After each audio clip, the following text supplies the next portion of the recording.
terkait dengan Brave New Words ya, itu AI untuk pendidikan. Itu penggunaan generative AI juga. Dan di Brand Insight juga kita pernah bahas terkait dengan teknologi AI yang judulnya apa namanya, the singularity, apa istilahnya Pak, saya lupa gitu ya. Yang ini ya, yang Kurzweil ya. Singularity is nearer. Nah, the singularity is nearer ya. Itu terkait dengan teknologi AI yang sangat disruption di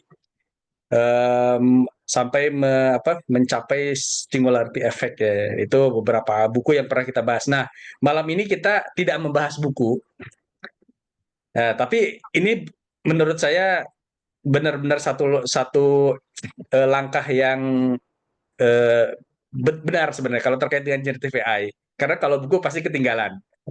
Jadi kalau sekarang itu terkait dengan generative AI yang ada sekarang itu peak-nya itu per hari bisa lebih dari 100 paper, Pak Rizal.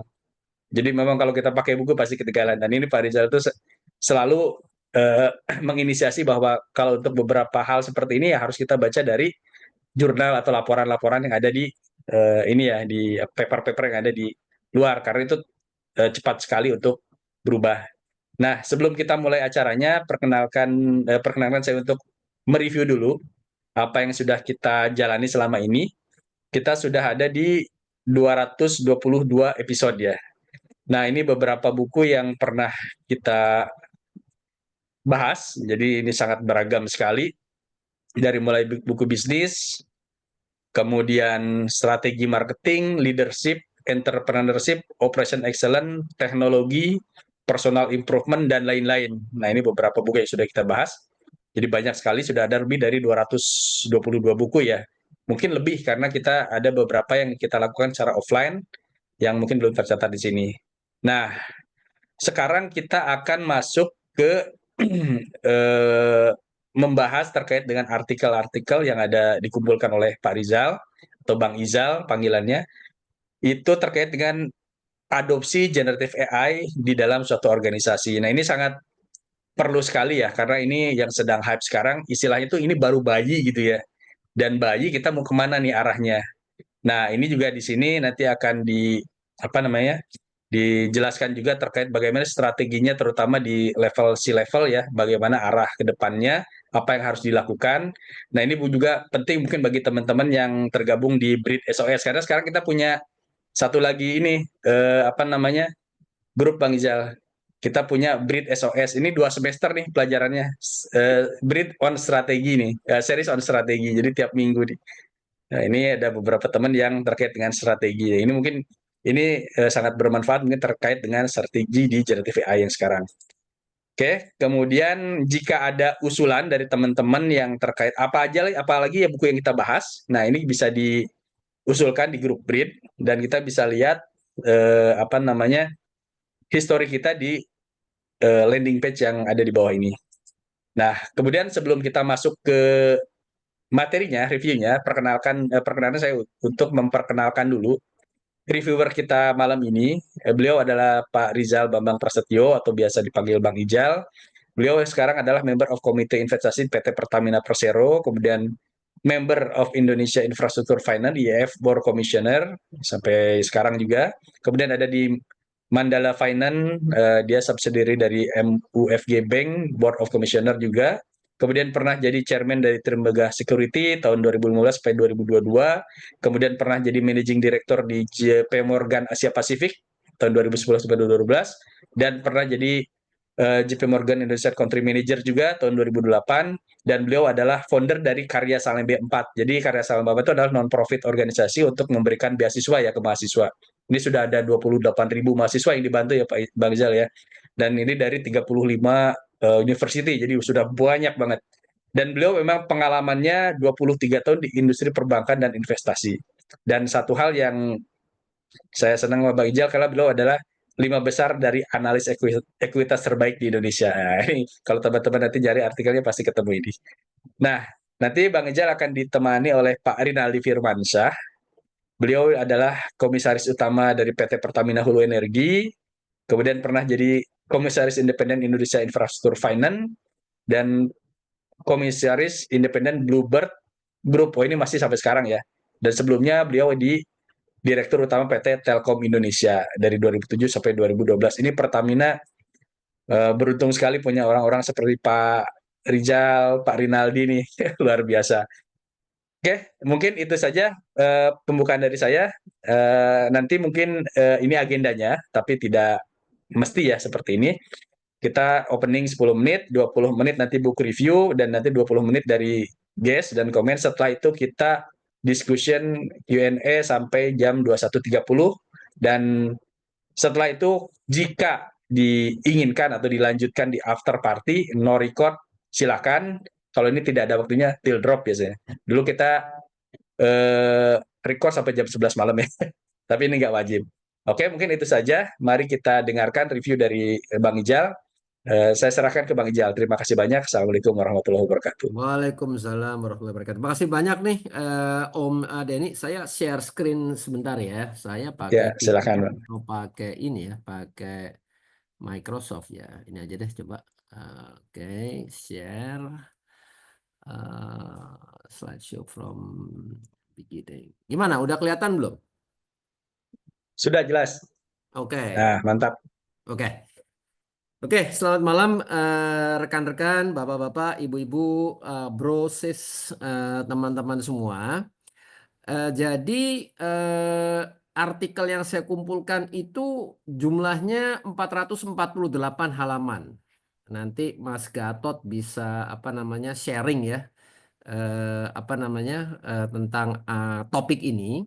Ini kita bukan bicara mengenai teknologi Gen AI-nya, tapi saya sebenarnya lebih tertarik bagaimana suatu korporasi itu menerapkan Gen AI. Karena sekarang ini hype banget nih di Pertamina, nggak cuma di Pertamina aja sih, di PLN, di Telkom, banyak di perusahaan swasta itu pada ngomong, oh kita mau menerapkan Gen AI. Semua mau menerapkan Gen AI. Tapi kalau kita baca artikel yang 448 halaman tadi ya, itu artikel itu sebenarnya kumpulan ulasan penerapan Gen AI yang ditulis oleh Bain Consulting, BCG, kemudian Goldman Sachs, JP Morgan dan McKinsey.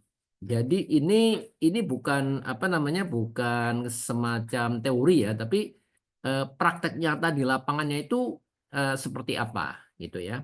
Nah, ini menarik kalau kalau baca 448 halaman itu terus nanti dibandingkan dengan apa yang dibicarakan oleh CEO perusahaan Indonesia itu menarik sekali gitu. Nanti kita bahas di belakang ya. Jadi eh, pertama itu adalah sebuah perusahaan bila mana ingin menerapkan Gen AI itu harus berdasarkan yang namanya 3P, 3Ps ya, 3Ps. First of all, perusahaan itu harus mengenali potensial yang akan lahir jika menggunakan Gen AI. Jadi, discover your strategic advantage if you would like to use the Gen AI. Ya, nah itu dibagi dua, ada yang namanya core use cases. Core use cases ini adalah Gen AI yang unik, butuh waktu dan biaya yang sangat besar untuk mengembangkannya. Ya, tapi dari awal sudah harus diidentifikasi nih core use cases-nya apa. Kemudian ada yang namanya non-core use cases. Ini biasanya adalah Gen AI yang di-provide oleh third party vendor. Ya, makanya dibilang low barrier, tetapi terkadang penting untuk mempertahankan pace daripada suatu organisasi. Ya. Jadi misalnya core use cases di perusahaan oil and gas itu apa? Menggunakan Gen AI untuk meningkatkan akurasi daripada potensial cadangan minyak dan gas. Ya, itu core use cases. Non-core use cases di perusahaan oil and gas itu apa? Misalnya menggunakan Gen AI untuk procurement. Nah, itu non-core use cases, ya. Nah, jadi pertama harus di-identify dulu kita nih mau menggunakan Gen AI untuk apa? Apa strategic advantage-nya? Kedua adalah memperhatikan human resource yang ada. Ya, people, prepare your workforce. Itu ada 4 hal yang harus dilakukan. Pertama adalah address key organization question. Biasanya kalau di artikel-artikel itu disebutkan, perusahaan itu kalau mau move ke Gen AI, karyawannya pada panik. Waduh, saya dipecat apa enggak ya? Nah, ini dulu yang harus di-address. Karena apa? Kalau nggak di-address, nanti moral turun segala macam, ya, orang memusuhi Gen AI segala macam. Jadi harus di-address dulu, ya. One thing yang harus di-address itu adalah redefine role and responsibility dari human resource akibat dari penerapan Gen AI. Lalu develop strategic workforce plan. Kan kita nggak mungkin roll out Gen AI itu overnight kan. Itu kan harus ada programnya 5 tahun. Tetapi at the same time workforce-nya juga harus disiapkan. 5 tahun ke depan tuh bagaimana. Dan terakhir new operating model. Nah itu nanti new operating model itu adalah old organization itu biasanya rely either on finance, operation, atau marketing. Tapi dalam new operating model Gen AI itu rely kepada fungsi IT dan fungsi human resource. Ya, jadi yang namanya CTO atau CIO sama human capital director dalam Gen AI itu derajatnya itu agak sedikit lebih tinggi dibandingkan dengan CFO atau marketing atau direktur yang in charge dengan operating. Dan yang terakhir, ini yang seringkali dilupakan oleh orang yang ingin menerapkan Gen AI, itu adalah kebijakan. Policies to protect your business. Ya, namanya teknologi itu selalu ada 2 sisi. Ada keuntungan, tapi ada juga keburukannya. Ya, jadi itu termasuk identify critical risk bila mana ingin menerapkan Gen AI, menyiapkan mitigation risk, dan ini yang paling penting ini yang namanya RAI, Responsible Artificial Intelligence. Ini kalau di Google nih sekarang lagi rame nih, Responsible Artificial Intelligence, ya. Karena kalau di bidang kedokteran, tanpa adanya responsible artificial intelligence ini, wah ini ya maaf ya, manusia itu umurnya bisa unlimited, ya, dengan menggunakan kemajuan teknologi kedokteran yang digabungkan dengan AI. Ya, jadi responsible AI sendiri ini sebenarnya masih dalam tahap perdebatan. Tapi basically organisasi harus kalau mau mengadopsi Gen AI ini harus berdasarkan potential, people, dan policies. Apa yang harus dilakukan oleh CEO bila mana dia akan mengadopsi Gen AI? Tadi saya sudah bilang tuh Gen AI itu nggak bisa di deploy overnight. Itu bertahap. Makanya ada 3 tahapan selalu, ya, dalam mana kita akan menggunakan Gen AI. Itu adalah tingkat deploy, kemudian reshape, kemudian invent.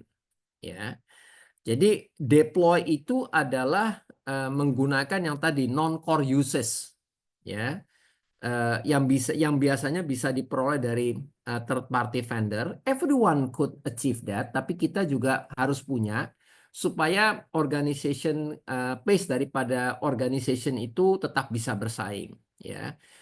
Ini research-nya mengatakan biasanya hanya bisa meningkatkan productivity by 10-15%. Ya, ini ada contohnya misalnya using ChatGPT, Copilot, segala macam. Ya, ini biasanya di-lead sama IT dan human resource untuk menyiapkan human resource-nya. Kemudian adalah reshape. Nah, reshape ini adalah Gen AI yang sudah mulai spesifik. Jadi sudah mulai mengarah kepada core uses.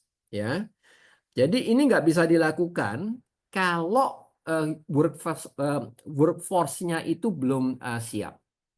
Ya, ini peningkatan produktivitasnya itu 30-50%. Ya, Saya baru baca artikel bagaimana Exxon di Permian Basin. Permian Basin itu adalah salah satu ladang minyak terbesar di Amerika. Exxon itu menggunakan generative AI untuk aset integrity. Aset integrity itu maksudnya pemeliharaan aset.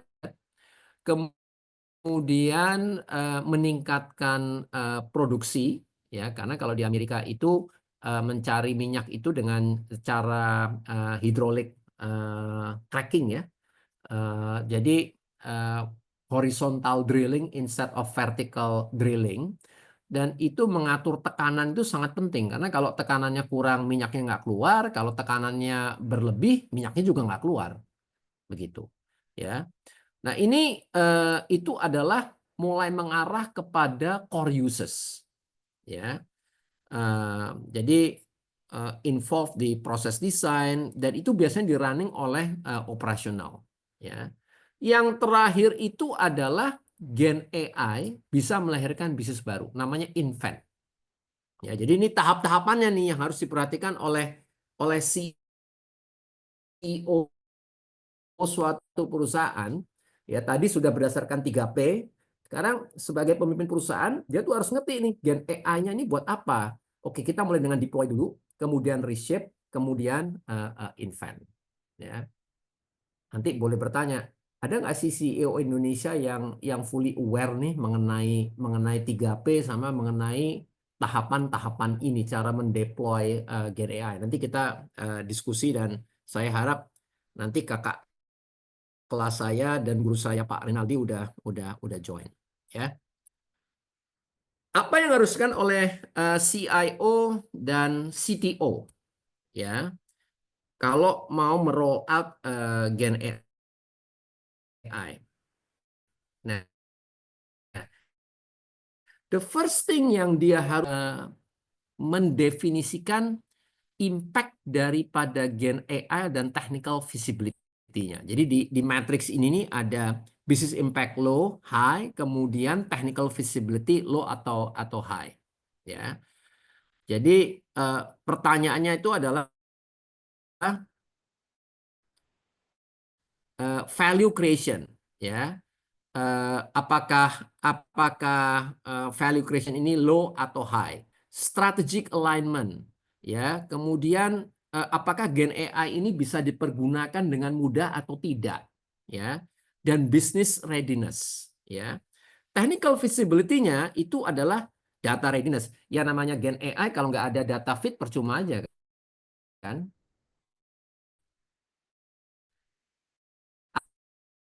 Atau ada data tapi ibu-ibu tahulah garbage in garbage out, ya. Nah, ini jadi data readiness matter, solution readiness, ability to scale up, ya, dan reusability, ya. Nah, biasanya CIO, CTO itu harus berpikir ini dari semua ini kita pendekatannya apa? Kita taker dulu. Taker itu maksudnya kita menggunakan Gen AI yang di-provide oleh third party provider, ya. Biasanya untuk tadi non-core uses atau shaper. Nah, ini mulai apa namanya? Mulai gabungan nih, ya. Jadi kalau saya mundur tuh itu adalah di reshape nih. Kalau shaper itu adalah di tahapan reshape. Dan terakhir adalah maker. Maker ini adalah suatu kondisi di mana internally suatu perusahaan itu sudah punya uh, engineer, data analitik, ya, yang mampu mengenerate proprietary large language model dan mampu mengenerate data set yang dibutuhkan oleh Gen AI tadi, ya. Tapi eh, eh, tapi nggak semua adopsi itu dimulai dengan maker. Kebanyakan adopsi itu dimulai dengan taker. Jadi tadi deploy itu adalah taker, ya. Kemudian reshape itu adalah shaper. Nanti invent itu adalah di tahapannya di maker, ya. Jadi ini harus jelas nih. Jadi sekali lagi Gen AI ini bukan transformasi overnight. Gen AI ini adalah evolusi yang bertahap, ya. Apa yang harus dilakukan oleh Direktur Sumber Daya apa namanya manusia? Ini ada artikel tadi mensuggest ada 4 hal yang harus dilakukan.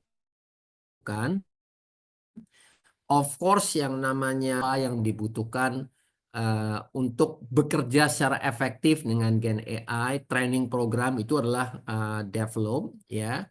Kemudian ada yang namanya anticipate, ya. Anticipate itu pada dasarnya adalah pada saat kita move dari deploy ke reshape itu workforce apa yang dibutuhkan dan risiko apa yang bersangkut paut dengan pengadaan apa namanya pengadaan human resource tadi. Nah, kalau itu tidak bisa dipenuhi dengan tadi tahap yang namanya develop, ya, karena ada training program, maka mitigasinya yang tadi anticipate itu adalah namanya attract. Ya, attract itu adalah menarik sumber daya manusia dari luar, ya, untuk mengisi kekosongan tadi. Tapi begini, dari awal itu Direktur Sumber Daya Manusia sudah harus tahu kebutuhan sumber daya manusianya itu apa di level-level pengembangan Gen AI. Ya. Jadi Gen AI ini nggak cuman apa namanya, CIO bilang, oh ya kita pakai ini ya, sekarang kita mau Gen AI, tapi dia nggak ngomong sama Direktur Sumber Daya Manusia. That will not work. Karena tadi yang 3P, salah satu P-nya itu adalah people. Ya, priorities, people, policies. Ya. Nah, jadi kalau CIO-nya tidak bekerja sama dengan Human Capital Director, nanti nggak bisa anticipate. Kalau nggak bisa anticipate ya nggak attract. Ya. Nah, yang terakhir itu adalah apa namanya engage. Ya. Apa itu engage? Engage itu adalah basically setelah kita employ Gen AI, itu yang diharapkan ada perubahan kebudayaan di dalam suatu organisasi. Ya. Tapi kan itu nggak terjadi overnight. Ya, ada perubahan. Nah, kemudian setelah ada perubahan, kita masuk lagi ke dalam tahap develop. Ya, jadi 4 hal ini harus diantisipasi oleh Direktur Sumber Daya Manusia. Jadi mau nggak mau nih Direktur Sumber Daya Manusia ini harus ngerti nih apa namanya level-level pengembangan Gen AI. Ya, yang jadi masalah itu adalah persepsinya Gen AI itu adalah ranahnya Chief Investment Officer atau Chief Technology Officer. Nah, ini cilaka 12 nih. Ya, akan berbahaya sekali kalau organisasi itu berpikir bahwa pengembangan Gen AI itu adalah ranahnya CTO dan CIO. Padahal kalau merefer kepada 3P tadi, people itu very important, ya, dalam hal adopsi apa namanya Gen AI di suatu organisasi. Apa yang dilakukan oleh Direktur Keuangan, ya. Nah, Gen AI ini kalau dibaca di artikel itu akan berakibat yang namanya 3A kalau di fungsi keuangan. Apa sih 3A itu? 3A itu adalah pertama mengotomatisasi pekerjaan-pekerjaan yang level apa ya? Level strategic decision-nya itu kecil. Jadi misalnya bisa menghitung rasio keuangan, bisa mengenerate apa namanya? Report, bisa mengenerate forecast yang sederhana. Kemudian augmentation. Augmentation itu adalah melengkapi, ya. Ini dia mulai mengolah data yang besar, dia bisa menganalisa tren, dan dia bisa mengenerate report insight tanpa bantuan manusia. Ya. Nah, of course tadi, ya, of course tadi yang paling penting itu adalah menyiapkan datasetnya. Again, Gen AI itu sangat berpengaruh terhadap data yang diinput ke dalam model. Dan terakhir adalah acceleration. CFO itu pasti punya deadline setiap bulan, dia harus menerbitkan misalnya laporan keuangan, ya. Kalau di perusahaan besar itu adalah 10 hari sampai 15 hari setelah tanggal berakhirnya bulan. Nah, harapannya kalau menggunakan Gen AI itu mungkin dalam waktu 5 hari sudah bisa keluar apa namanya reportnya. Nah, hal yang harus diperhatikan oleh seorang CFO bila mana ingin mendapatkan manfaat daripada Gen AI 3A ini, itu adalah data integrity. Sekali lagi garbage in, garbage out. Ya, kemudian ada namanya algoritma bias. Ya, algoritma bias ini ya yang bikin LLM-nya kan juga manusia kan ujung-ujungnya. Ini jangan sampai apa ya? Jangan sampai bias memperbesar satu segmen, memperkecil segmen yang lainnya. Ini memang nggak mudah ini, algo bias ini, ya. Jadi apakah kalau di dunia keuangan ini, apakah kita memperhatikan cash flow, apa kita memperhatikan tingkat keuntungan?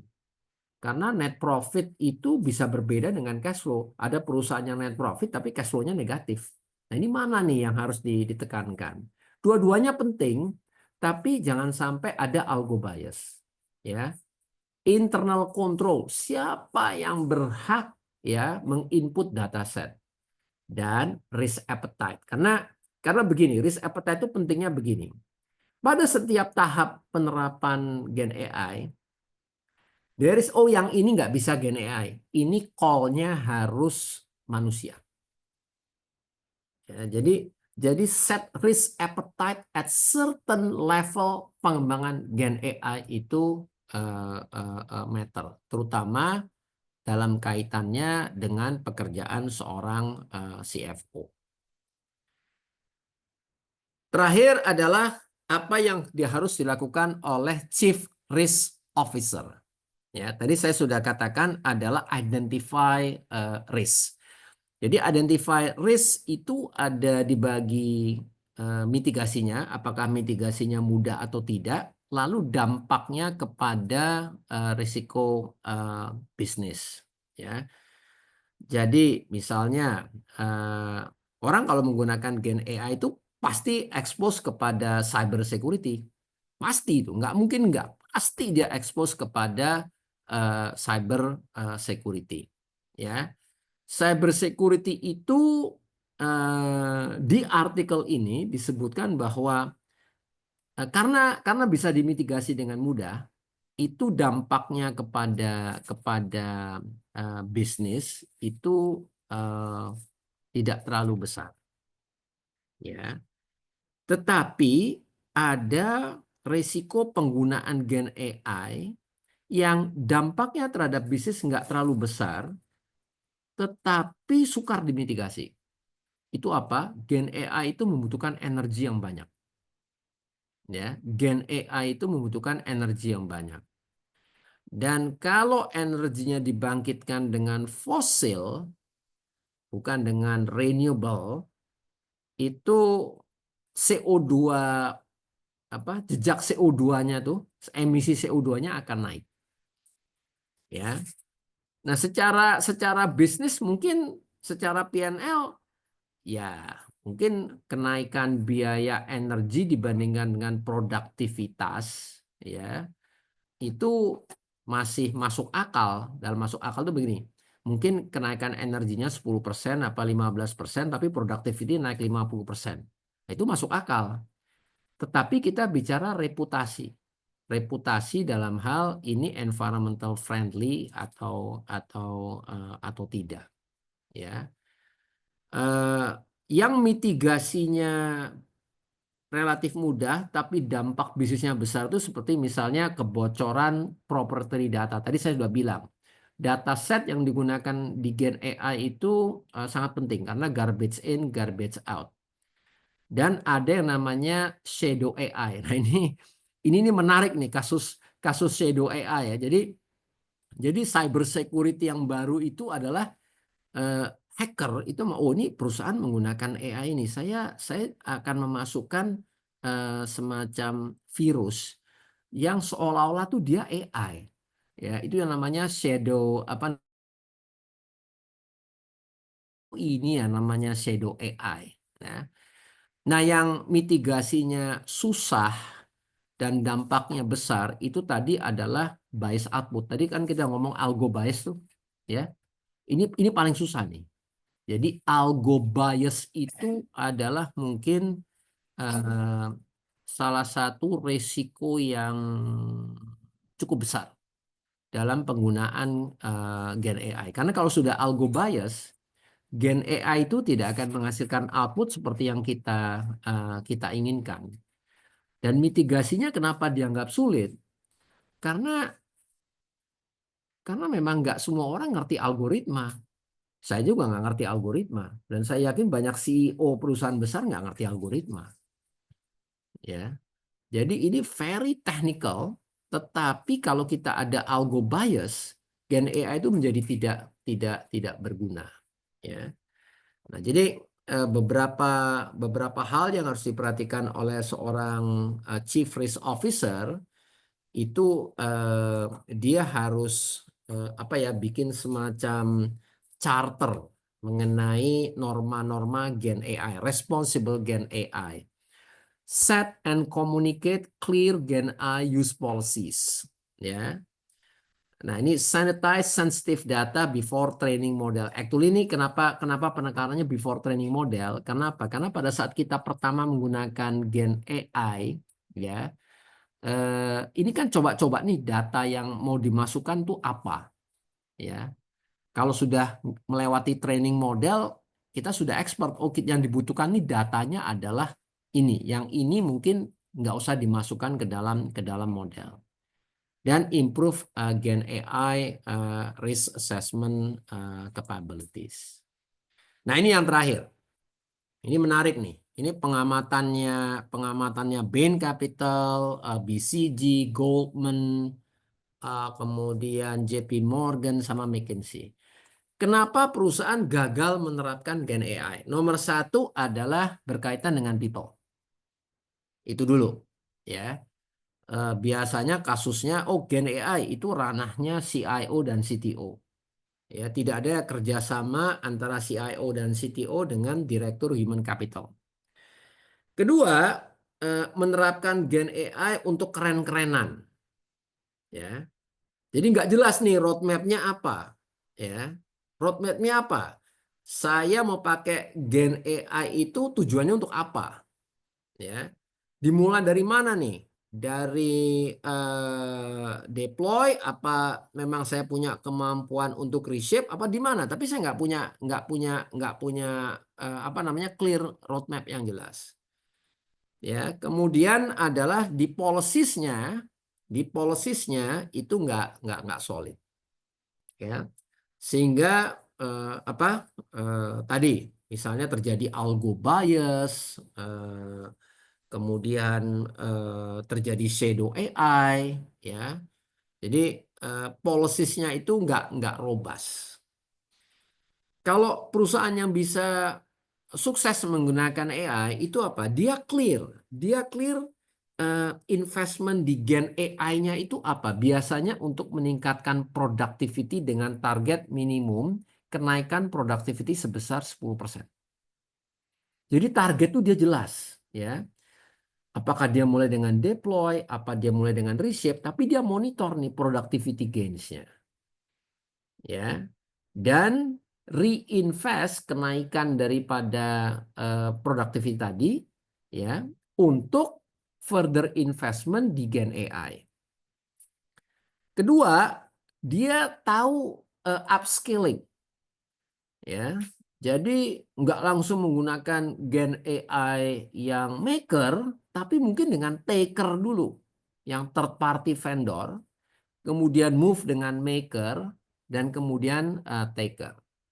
Yang ketiga, dia conscious terhadap biaya yang apa namanya, yang digunakan untuk investasi di Gen AI.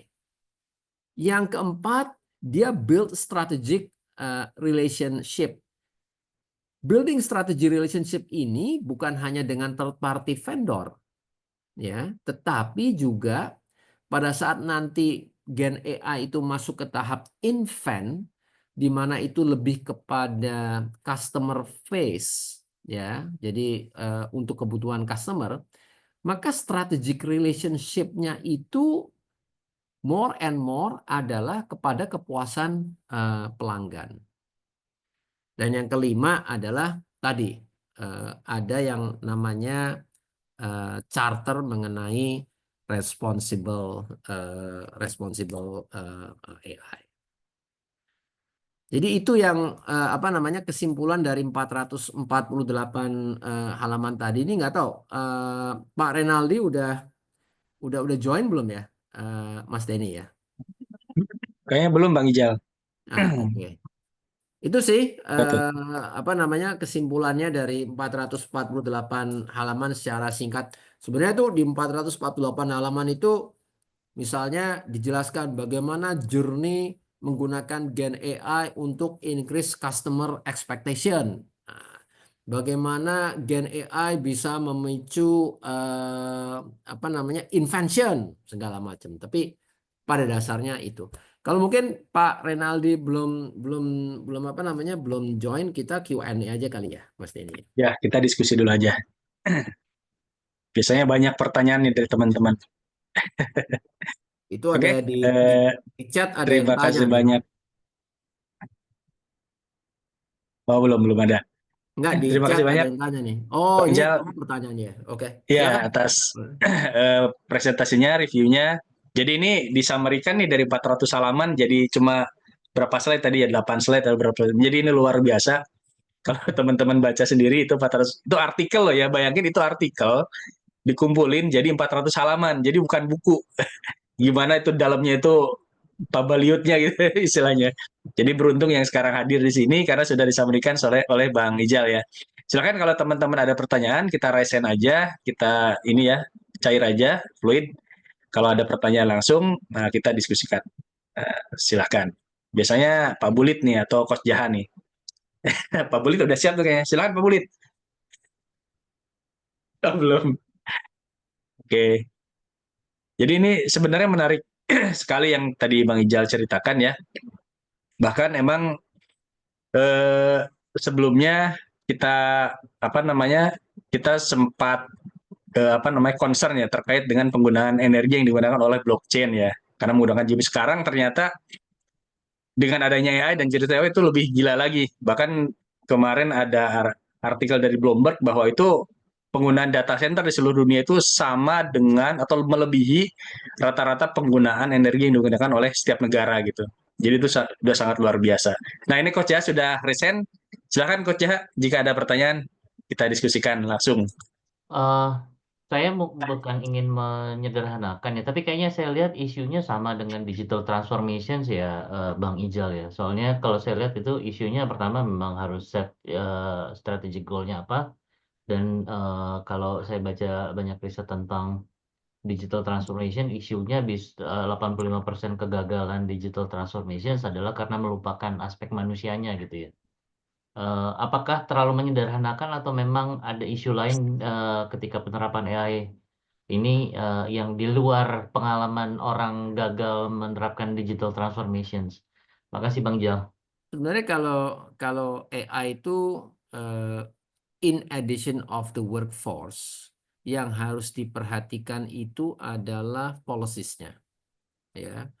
Policies-nya itu matter karena eh, tadi saya sudah katakan Gen AI itu akan berfungsi kalau data sets-nya benar, ya. Dan kalau ada perusahaan yang sukses menerapkan Gen AI, kompetitor atau hacker itu pasti berusaha mencuri ini dataset yang dipakai apa, ya. Dan ini perdebatan yang sangat apa namanya yang sangat intensif, ya.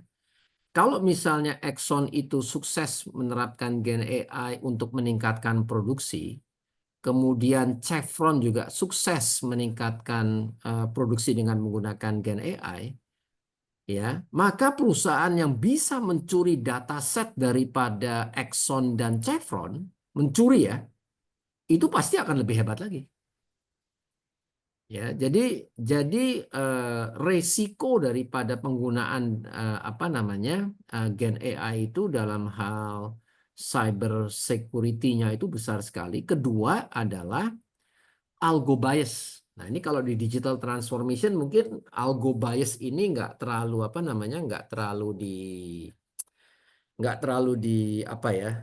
digembar-gemborkan lah ya. Tapi dalam Gen AI, cyber security dan algo bias itu adalah dua hal yang katakanlah competitive advantage-nya itu ada di situ. Kalau workforce saya totally agree karena kalau digital transformation ya it's require workforce lah ya. Tapi dalam Gen AI ini ada tambahan dalam hal policies. Menjawab ya kira-kira ya. Ya, oke. Saya nambah dikit boleh ya? Ya. Silakan Ini coach. apa namanya? Kalau dulu kan ada ya sampai sekarang masih ya istilah knowledge management gitu ya. Bagaimana merubah tacit knowledge-nya jagoan-jagoan di perusahaan jadi explicit knowledge yang bisa diakses oleh banyak orang. Nah, bagaimana Gen AI ini apakah akan bersinergi dengan knowledge management atau totally menggantikan hal tersebut? Makasih Bang Jal. Saya nggak terlalu paham mengenai knowledge management ya. Yang saya tahu itu knowledge retention. Itu ada konsultannya tuh. Jadi salah satu kalau tahu apa perusahaan yang mengoperasikan MRT di Jakarta itu dia menggunakan konsultan untuk knowledge retention sehingga ini kan MRT Jakarta ini dibangun oleh Jepang ya. Nah, ini jadi nanti harapannya setelah orang-orang Jepang itu sudah nggak ada lagi, karena mereka itu kan ada setelah periode tertentu sebagai jaminan operasional. Nah, itu knowledge retention-nya itu ditahan. Gen AI itu menurut saya eh, supersede knowledge retention dan perhaps knowledge management ya, karena ini kalau kita bicara teknologinya ya, ini kan digadang-gadang menggantikan kita kan. Jadi kalau kita pakai yang namanya Google Translate ya, itu jelas ada knowledge retention itu. Semakin sering dia digunakan, Google Translate itu menjadi semakin pintar. Dan ini saya ketemu sama orang Google Indonesia sebelum COVID, jadi ini udah hampir 5 tahun yang lalu. Kalau ditanya LLM-nya Google Translate itu apa sih? Orang Google juga udah nggak tahu. Orang Google juga udah nggak tahu LLM-nya Google Translate itu apa. In another word, itu sukses besar. Dia udah bisa memperbaiki dirinya sendiri. Kira-kira begitu, Coach Yana. Makasih. Silakan yang lain. Ya, makasih banyak Coach H. Ya, menarik sebenarnya tadi yang dibahas oleh Bang Ijal. Jadi kalau lihat trennya sekarang itu tadi yang dibilang oleh Bang Ijal adalah terkait dengan LLM itu sekarang ada dua kubu nih. Antara yang setuju dengan LLM ini dibuat open source atau misalkan closed source ya. OpenAI kan dia kekeh closed source ya. Soalnya kalau ini open source ini bakalan banyak breach-nya gitu. Orang bisa ngakalin, bisa bikin security attack dan lain-lain di situ. Tapi dibalik sama yang open source. Soalnya sekarang yang closed source sama open source itu sudah hampir bersaing gitu. Kalau dulu kan gapnya jauh, sekarang udah dekat sekali. Nah, sama yang open source dibilang juga, kalau misalkan dia nggak pernah di open, jika ada breach yang kita nggak tahu, orang nggak akan bisa solve itu gitu kan. Jadi ini saling ada dua kubu ini masih tetap sampai sekarang, termasuk yang kemarin keluar dari Google ya, karena dia salah satu yang mempertanyakan ketika ini di open source kan, ini kan sangat berbahaya gitu. Oke, nah ini sudah ada Pak Bambang. Silakan Pak Bambang jika ada pertanyaan. Nah, Terima kasih Bang Ijal, keren banget ya. Saya sebenarnya kalau AI itu buta huruf ya, karena orang tua Sama itu. Pak Tapi Bambang, saya ya, malah akuntan. Saya kalau ditanya teknologi AI nggak ngerti sama sekali saya. ya, tapi kan gegap gegemita AI itu kan kemana-mana itu ya. Jadi barusan saya beli apa itu kamera, wah itu sudah ini menggunakan AI gitu. Beli HP kita menggunakan AI juga. Ini teknologi baru, HP ini menggunakan AI. Rasanya kalau satu produk nggak disebut menggunakan AI, sekarang kayaknya agak kayak ketinggalan zaman. Eh, Rasanya AI adalah sesuatu yang tidak bisa dihindari akan masuk dalam kehidupan kita. Nah, sekarang tadi terima kasih yang itu dari jurnalnya yang diringkas itu. Pertanyaannya adalah bagaimana kebutuhan AI dari masing-masing industri. Jadi tentunya misalnya industri oil and gas, industri ya apa itu logistik, penerbangan, rumah sakit, rumah makan dan sebagainya, di mana industri kita ini sangat melebar.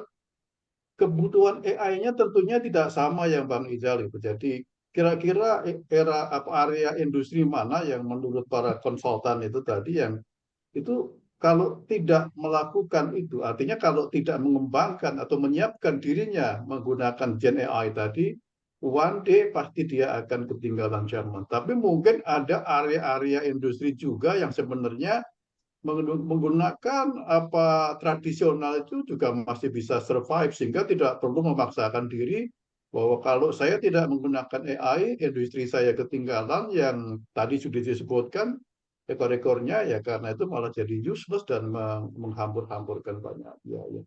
Jadi pertanyaannya adalah area mana yang perlu dan area mana yang kurang perlu gitu atau industri mana yang perlu dan industri mana yang kurang perlu dari hasil penelitian konsultan-konsultan. Terima kasih Bang Izal.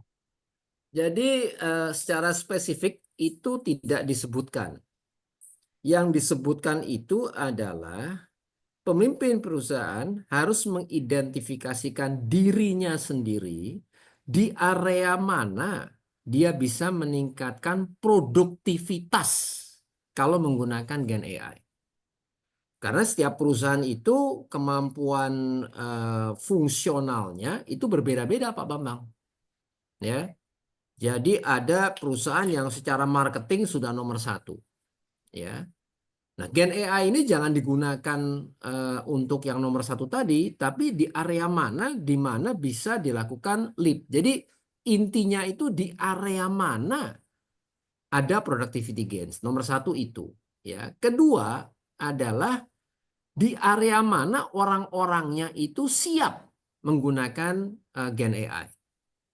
Ya. Ya, terkadang ini harus ada kompromis. Jadi misalnya, saya butuh sesuatu karena menurut saya kemampuan daripada procurement kita lemah, ya.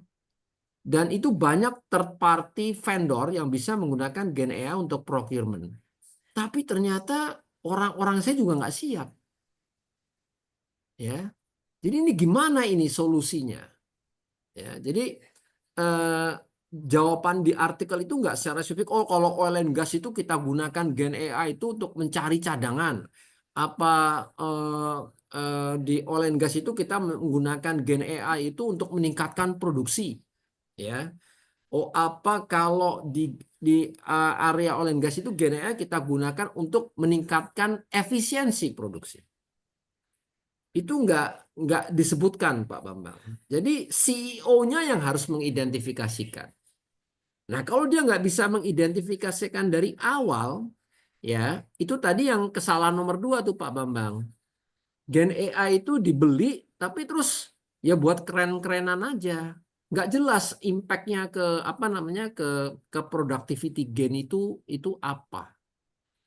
Ya, jadi dan Gen AI ini kan nggak murah ya. Maksudnya memang cost-nya akan turun, tapi nggak murah gitu loh. Jadi ada investment cost yang harus dikeluarkan. Itu sih jawabannya Pak Bambang kalau dari 448 artikel tadi. Jadi dia nggak apa namanya nggak fokus gitu ya. Itu jawabannya Pak Bambang. Jadi bisa dikatakan memang bukan karena di area industri mana itu diperlukan, tapi lebih spesifik daripada masing-masing korporasi ya. Jadi ini terkait dengan Memang strategi betul. bisnisnya masing-masing itu perusahaan, kemudian baru dia akan memutuskan saya akan masuk di Gen AI yang mana. Kurang lebih demikian ya, Ya, Pak betul, Bang Ijal ya. betul, betul. Terima kasih.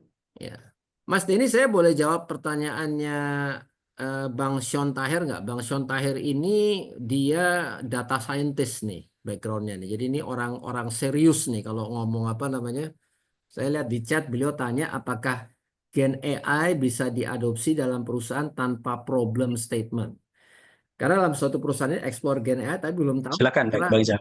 kepake kemana gitu ya. Jadi jadi ini adalah ini perusahaan ini sebenarnya pakai Gen AI ini apa namanya ya, coba-coba ya, barangkali gitu ya. Kalau dari artikel ini sebenarnya nggak disuggest nih perusahaan yang menggunakan Gen AI untuk apa namanya, untuk coba-coba ya. Eh, Kalau tidak bisa meningkatkan produktivitas, kalau tidak bisa mengidentifikasikan area mana yang apa namanya, yang dia mau masuki, maka yang kedua adalah non core use. Ya, tadi kan kalau kita ngomong priority dibagi dua kan, core use sama non core use. Nah, non core use ini sebenarnya kalau kita ngomong productivity mungkin tambahannya nggak banyak. Tetapi kalau kita nggak pakai, kita akan ketinggalan dibandingkan dengan perusahaan lain. Ya, jadi lebih kepada kalau kita tidak menggunakan Gen AI, sementara yang lain menggunakan Gen AI, yang lain productivity-nya naik, saya nggak naik. Maka saya akan kehilangan comparative advantage secara relatif dibandingkan dengan kompetitor saya.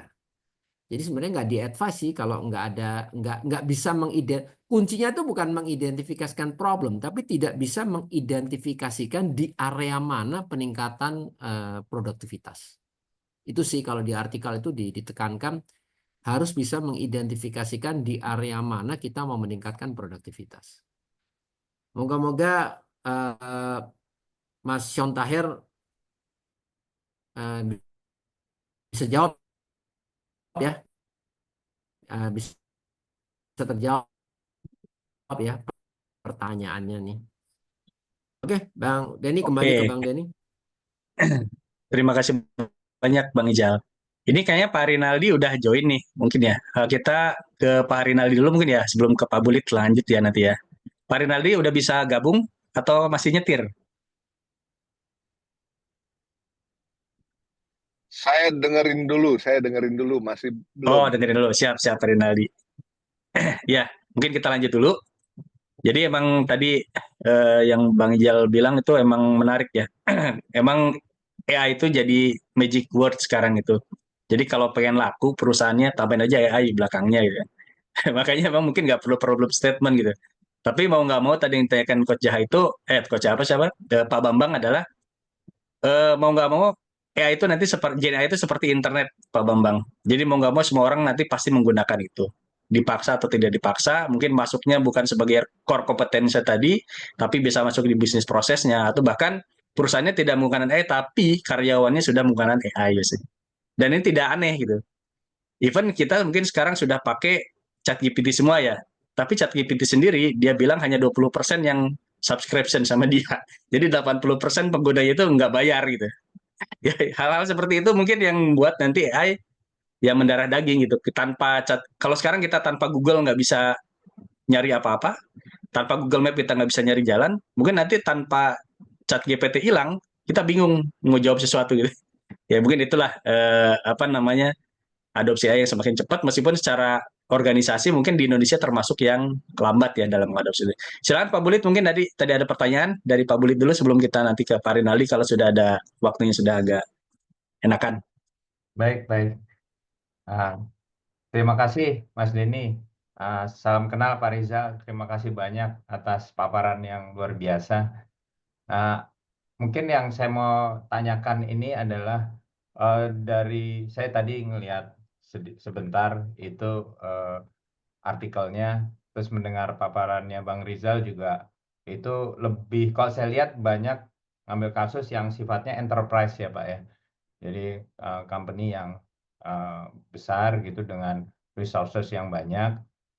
Tapi saya waktu lihat di artikelnya nggak sempat nemu Kalau bagaimana dengan pelaku bisnis yang kecil gitu sifatnya, misalnya core timnya itu dikit, misalnya 20 orang gitu, dan untuk yang sifatnya administrasi itu di outsource juga, mungkin akuntansinya di outsource, jadi nggak bisa terlalu mudah ini kan ya, dioptimize lagi hal-hal seperti itu. Nah, itu apakah di artikel itu disinggung juga untuk kasus-kasus perusahaan yang seperti itu gitu, atau ada pendapat lagi dari Bang Rizal? Mungkin itu saya. Di artikelnya memang referensinya itu adalah untuk korporasi yang besar, ya. Tetapi saya rasa 3P, prinsip 3P tadi itu berlaku untuk semua perusahaan baik kecil atau besar. Jadi kalau tadi Bapak tanya bagaimana penerapan Gen AI di di perusahaan kecil. Dan kalau kita melihat 5 key success factor enterprise yang menerapkan Gen AI, the first thing itu adalah dia consciousness kepada investment cost-nya, Pak. Ya. Jadi kalau saya di perusahaan kecil, mungkin target saya cukup deploy untuk basically non-core use yang bisa di-provide oleh third party vendor, ya. Karena cost-nya nggak mahal, dan tetapi sekali lagi Pak, Gen AI itu bisa berjalan kalau data inputnya benar, ya. Nah, memasukkan data set ke dalam Gen AI inilah yang harus menjadi perhatian sekecil apapun suatu suatu perusahaan. Jadi nanti waktu perjanjian dengan third party vendornya itu kita harus sure nih data kita ini yang kita masukkan ke dalam algonya dia, ini jaminannya apa, begitu, ya. Biasanya kalau perusahaan sangat kecil sekali itu seperti kita menggunakan Google Translate. Jadi kalau kita menggunakan Google Translate ini setiap individu dianggap perusahaan kecil, ya. Sebenarnya kita ini nggak ada jaminan datanya. Karena apa? Data yang kita pakai itu semakin banyak data yang kita masukkan, itu semakin pinter algonya, kan begitu kan, ya. Nah, jadi waktu Anda perusahaan kecil memasukkan data set Anda menggunakan third party vendor untuk Gen AI, ini Anda harus tahu nih data yang Anda ini akan digunakan juga nggak oleh si algo tadi, gitu, ya.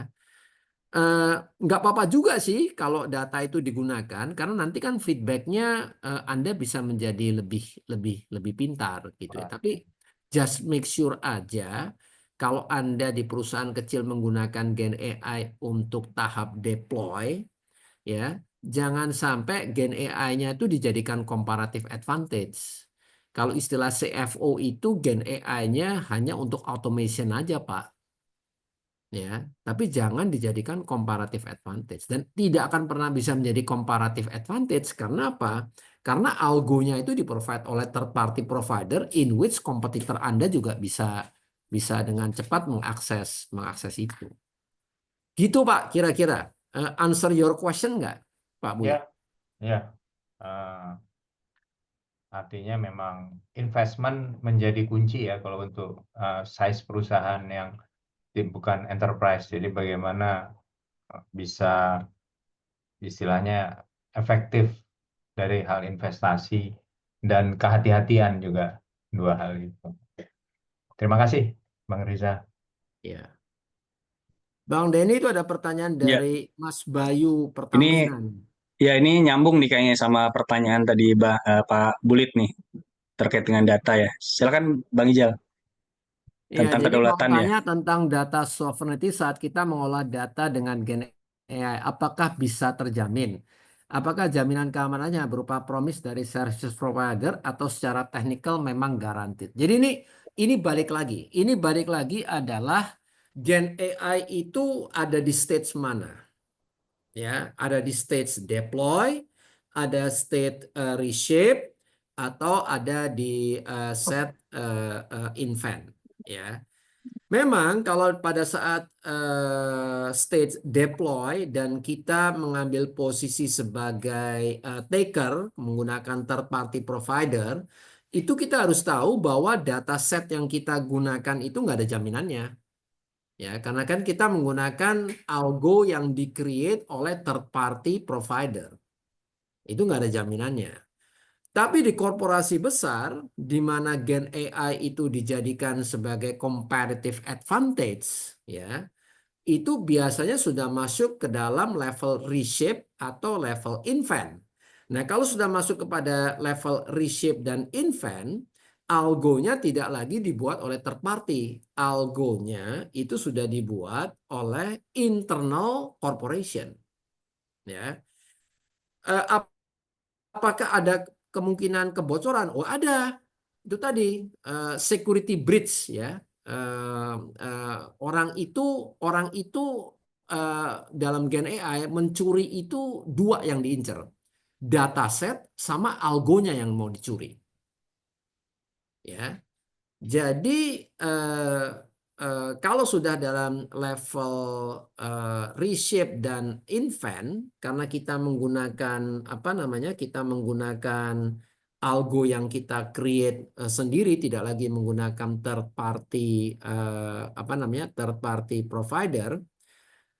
Kalau sistem cyber security-nya baik, ya. Tadi CRO itu tugasnya CRO, maka sovereign data kita itu ya nggak bisa tercuri. Tapi ya kalau cyber security-nya buruk, ya nggak usah ngomong data buat Gen AI lah. Data digital aja itu kan sering dicuri. Itu kenapa? Karena cyber security-nya jelek. Kira-kira gitu, Mas Mas Bowo. Jadi kembali lagi, kalau Anda pada saat level deploy dan Anda maker, ya, kita menggunakan third party provider, itu kita harus jelas tuh, ini kita menggunakan algo Anda, tapi kita provide data, ini data saya buat apa?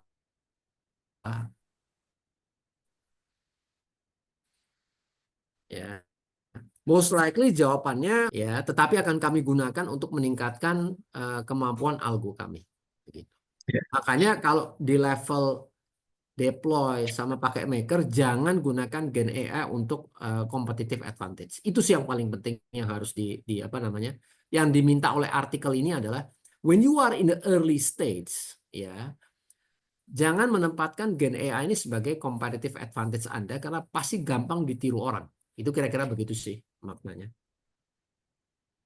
Ya, mungkin ada satu hal yang perlu difahami ya sama teman-teman juga terkait dengan event kita nggak bikin datasetnya sendiri ya, build Gen AI-nya sendiri, kita pakai Gen AI yang ada, misalkan ChatGPT dan lain-lain, itu kan secara de facto data kita menjadi data mereka gitu. Prompt yang kita ajukan tuh jadi dari mereka. Apalagi kalau kita masukin PDF, kita masukin PDF laporan perusahaan dan lain-lain, itu pasti jadi punyanya mereka.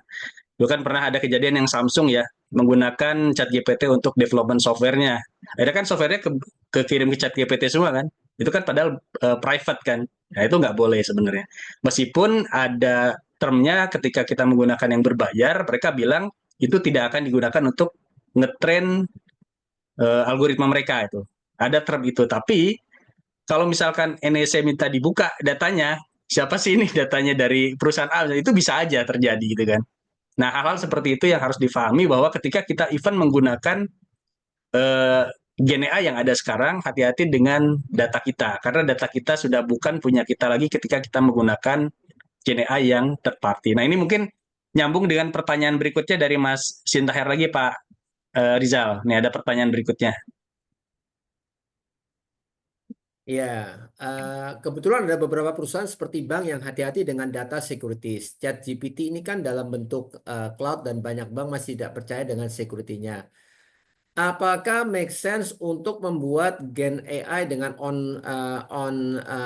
premise ya? Premis. Ya. Ini bergantung kepada tadi konsiderasi daripada productivity gain sama ini bikin in-house Gen AI itu nggak murah, ya. Jadi memang tidak terlepas daripada diskusinya itu adalah how much productivity gains that you could obtain dibandingkan dengan investment cost yang you have to spend to get that productivity gains. Ini perusahaan besar sama perusahaan kecil logikanya sama ini, ya.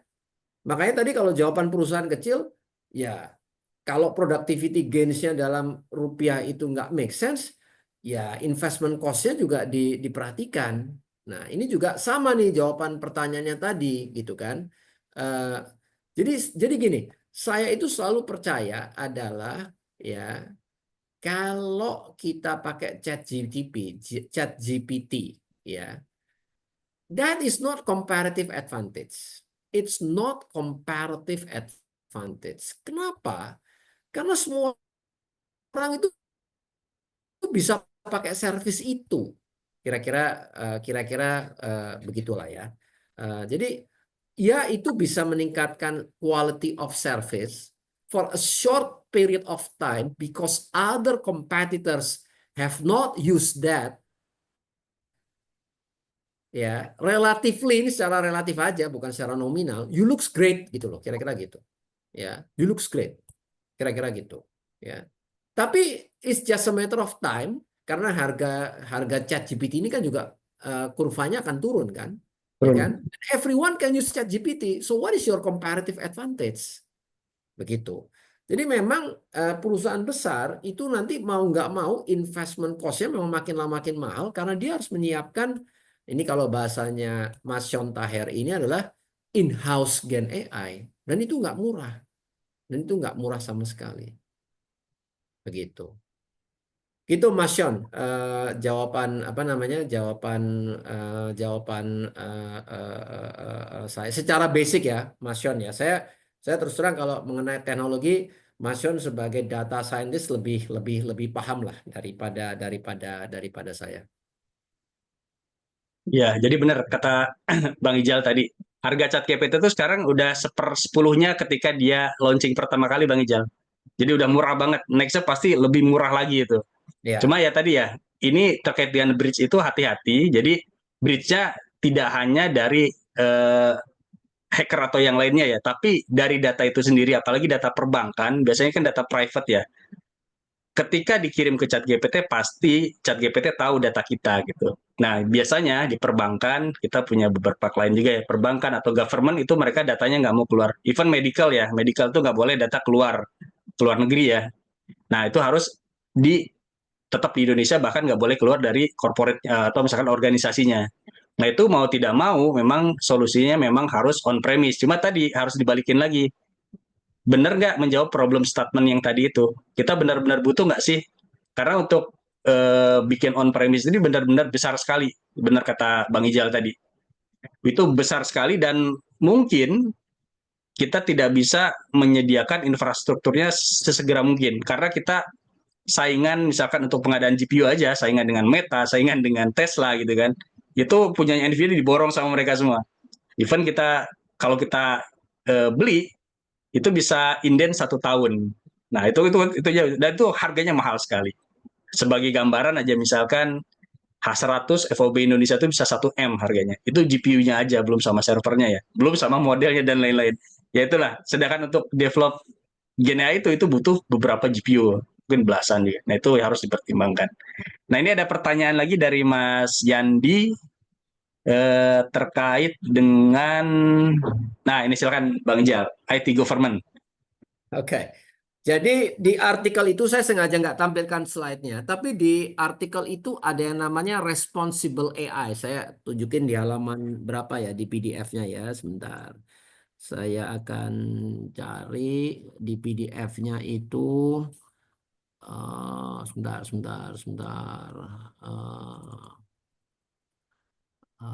Organize page. Itu di halaman terakhir tuh ada yang namanya responsible AI. Nah, itu mengatur tata kelola penggunaan artificial intelligence. Sebentar. Responsible AI.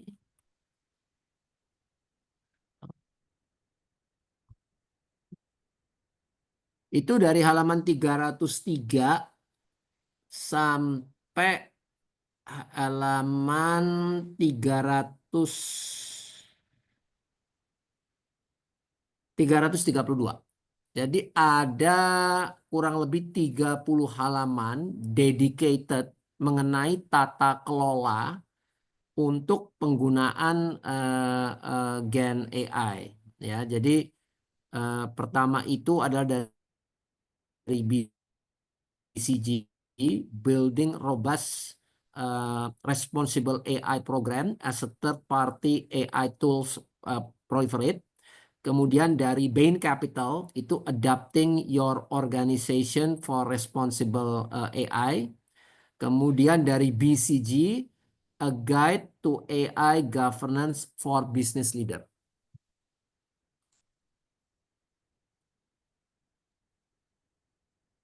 Ada di situ, ada sekitar 30 halaman tuh.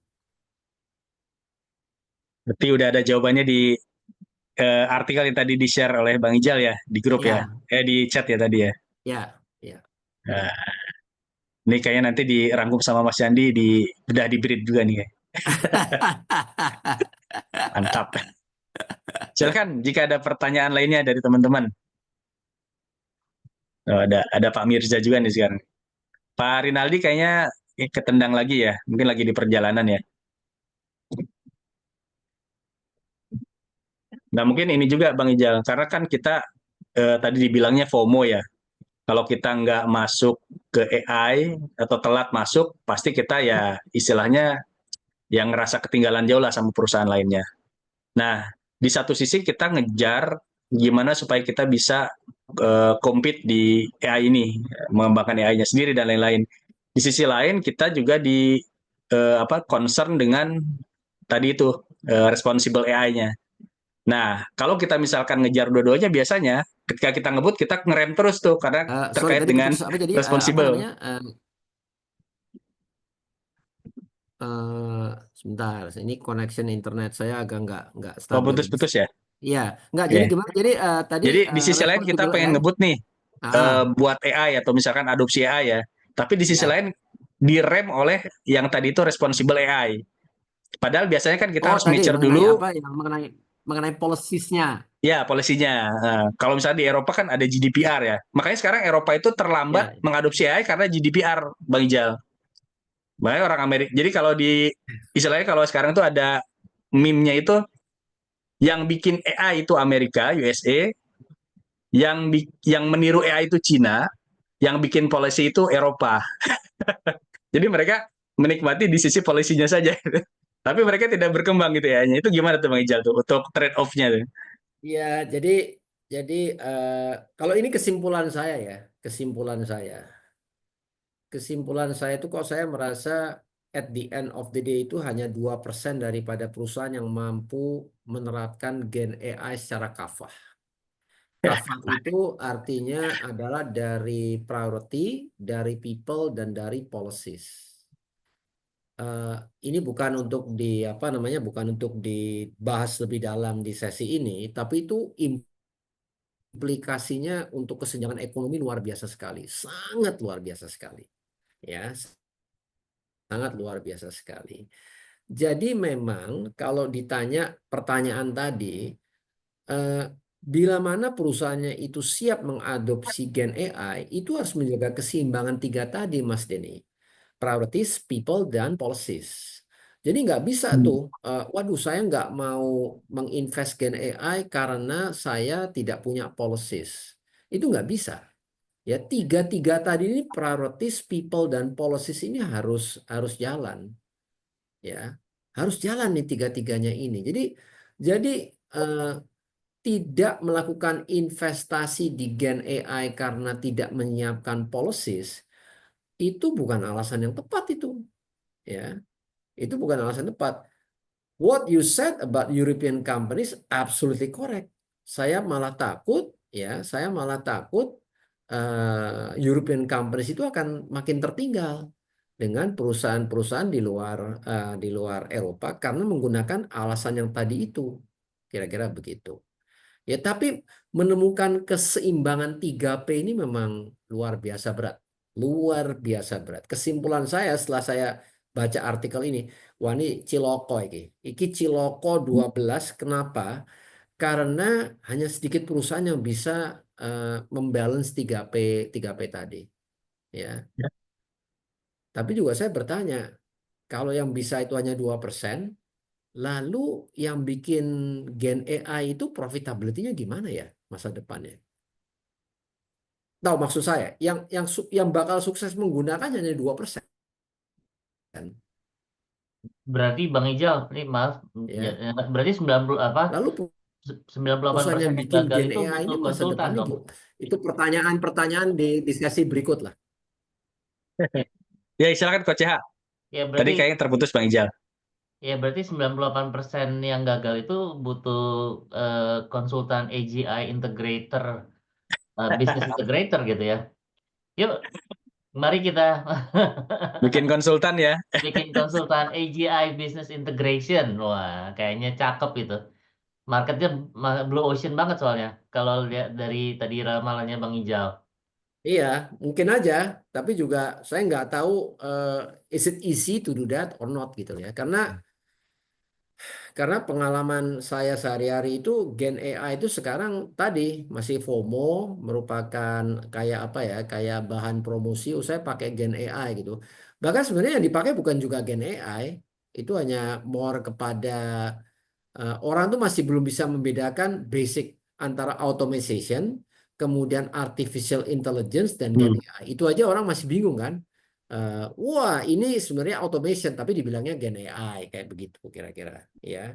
Padahal kalau Gen AI itu jelas, Gen AI itu adalah dia bisa menciptakan sesuatu yang tadinya tidak ada karena algonya tadi.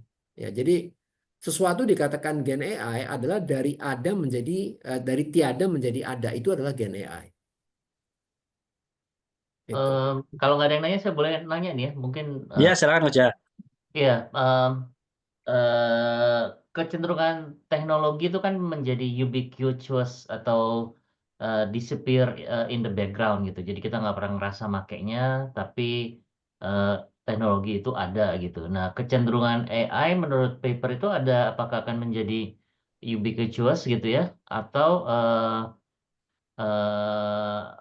gini, contoh ubiquitous itu apa ya? Misalnya eh eh, apa kita nih waktu kita Google nyari restoran atau apa gitu ya, itu nggak usah ini deh apa namanya, misalnya kan ada isu Google itu mendengarkan apa yang kita omongin gitu ya, sehingga kita baru ngomong tentang ini taunya waktu kita buka website ada iklannya, itu kayak gitu itu maksudnya ubiquitous ya. Nah, apakah AI akan jadi seperti itu gitu? Dia collecting data tanpa sepengetahuan kita, terus juga dan ketika kita berinteraksi dengan teknologi baik melalui gadget-gadget kita ataupun yang lain, sebenarnya langsung udah keluar hasil apa namanya, hasil dari AI akan seperti itu. Resikonya apa kira-kira kalau seperti itu? Terus kedua, apakah sebaiknya AI itu sesuatu proses yang harus disadari oleh penggunanya? Gitu. Ubiquitous artinya nggak disadari atau jadi proses yang harus disadari oleh penggunanya. Eh, Begitu Bang Ijal. Kalau bicara tadi yang pertanyaan pertama itu menyangkut perkembangan teknologi. Ya, Hmm. eh, saya terus terang karena background saya ini akuntan, saya nggak paham teknologinya. Tapi Hmm. kalau baca artikel yang 448 halaman tadi, terutama mengenai apa namanya tahap deploy, reshape, invent gitu ya. At a full capacity, ini imajinasi liar saya ya.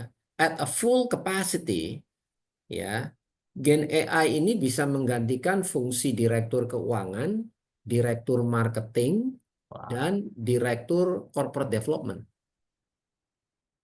wow. At a full capacity.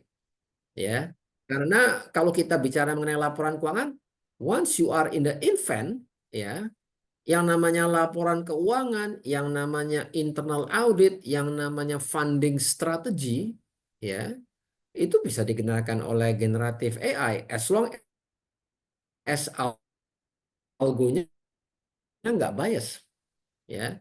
Kalau Hmm. Gen AI itu bisa make a complicated forecasting, Hmm. ya, dan bisa membuat manaan, ya. Tetapi you will need direktur apa namanya untuk memastikan algonya tidak bias. Dan you need direktur human capital, walaupun jumlah orang yang bekerja itu makin lama makin sedikit, because you have to think what kind of a skill and tadi yang development, kemudian anticipate, kemudian attract dan engage. You need that, ya. Walaupun jumlah orangnya itu makin lama makin sedikit, ya. Sama chief risk officer, ya, karena you have to constantly update your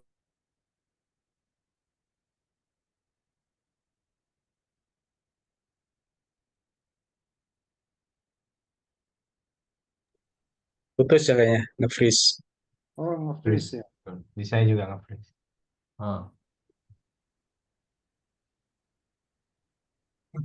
Mas Denny, saya nanya ke Mas Denny aja deh. Mas, bahasan tentang algoritma bias itu em, mudah nggak dipelajari oleh non technical people kayak saya? Kan saya nih sebenarnya kan orang HR lah gitu ya. Karena tadi kan konten ini bilang sama satu sekali bahwa orang HR itu akan naik kastanya, ya asal dia ngerti beberapa hal yang mesti dipersiapkan gitu. Algoritma bias itu mudah nggak dipelajari untuk orang seperti saya lah, yang non teknikal. Ya, mudah sebenarnya Coach. Kalau kita mau mempelajari algoritma bias itu sebenarnya kan banyak faktornya ya. Dari datanya, kemudian dari algoritmnya, dari datanya. Contohnya misalkan unbalanced data. Kayak Amazon dulu ya. Ketika Hmm. dia bikin HR system, dia kebanyakan laki-laki yang masuk tuh. Yang kulit putih yang di-collect datanya. Sedangkan AI itu kan belajar dari data yang ada ya. Otomatis probability-nya, kan ujungnya probability-nya. Yang keluar akan laki-laki berkulit putih contohnya. Itu salah satunya ya. Nanti ada juga di algoritmnya. Nah itu sebenarnya secara konseptual mudah dipelajari. Tapi secara eh, struktural datanya mungkin itu perlu pemahaman dari data scientist itu sendiri misalkan. Seperti itu sih simpelnya si coach. Ya, tapi kalau yang Mas Dedi ceritanya itu kan algoritma bias muncul dari post post insiden kan, begitu udah live datanya algoritma bias muncul, ini kok ternyata kulit putih terus yang diterima, berarti ini ada algoritma bias, bisa nggak di prevent gitu? Bisa, itu dari data preparation-nya sebenarnya. Harusnya bisa dilihat dari sana. Jadi ada beberapa hal yang kita namanya data preparation ya. Hmm. Karena AI itu kan sebenarnya istilahnya ya based on data ya. Hmm. Apa data yang kita inputkan itu nanti yang keluar gitu kan. Seberapa bagus datanya, itu data yang keluar lebih bagus seperti apa gitu kan. Mungkin itu sih. Oke. Tapi saya tadi menarik juga sih yang tadi Bang Ijal bilang ya. Mungkin kita salah konsep juga terkait dengan generative AI ya. Orang berlomba-lomba masuk ternyata ya itu bukan generative AI gitu. Nah mungkin ini juga yang dulu sempat yang coach tadi ditanyakan ya. Digital transformation, ya mereka menyangkanya itu digital transformation padahal cuma digitization doang atau misalkan digitalization doang, belum sampai digital transformation yang membentuk bisnis model baru ya. Nah ini mungkin sama juga dengan Gen AI, bisa jadi Gen AI juga fail gitu kan, karena kita salah konsep dari awal gitu.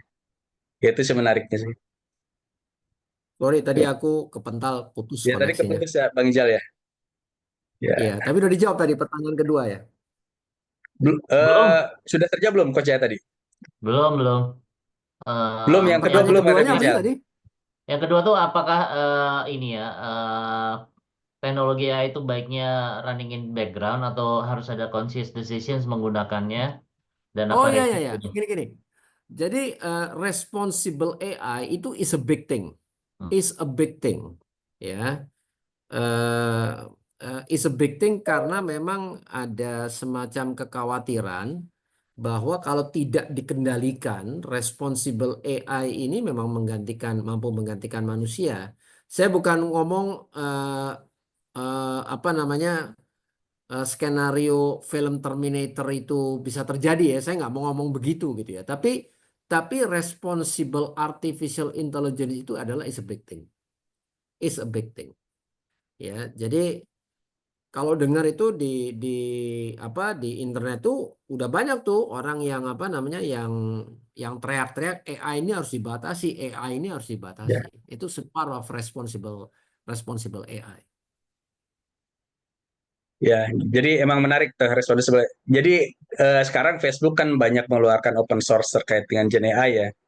Nah, dia sudah membuat guardrailnya juga, lama guard dan lain-lain. Tapi tetap ketika misalkan ada beberapa model yang baru keluar, dia tidak bisa itu deliver itu ke Eropa karena masih terbentuk oleh GDPR tadi itu. Makanya orang Eropa nggak bisa pakai tuh model open source-nya Facebook tuh, yang latest itu. Itu salah satunya yang tadi Bang Ijal bilang, mungkin susah untuk kafah, benar-benar kafah. Karena di sana ketat banget gitu kan. Itu juga yang harus jadi pertimbangan sih mungkin. Nah, ini ada pertanyaan lagi dari Mas Andrian Karim nih, Pak Bang Ijal. Terkait dengan lesson learn Gen AI di lembaga filantropi.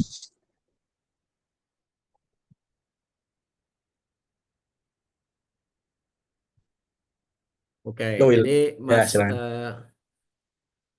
Mas Adrian Karim ini dari karya Salempa nih. Eh, Oke,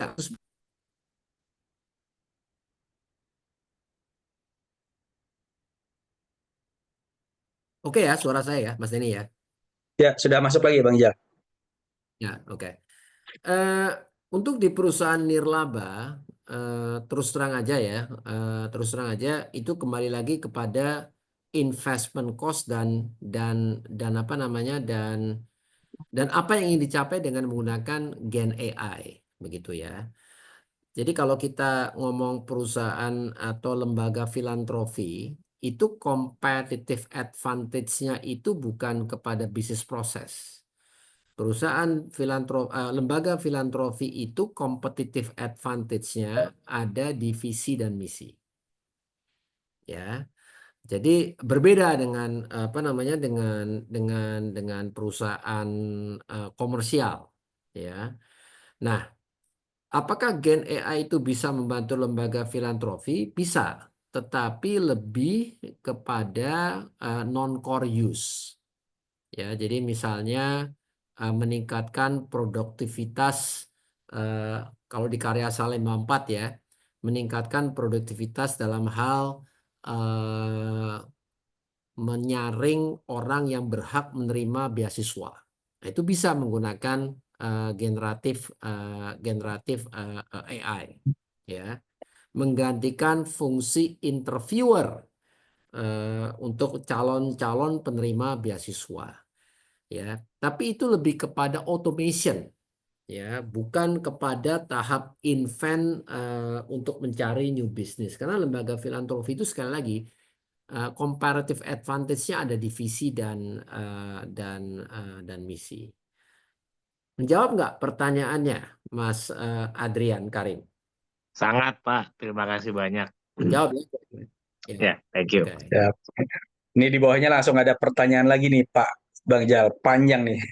Ada 2 pertanyaan dari Mas Salman Aulia.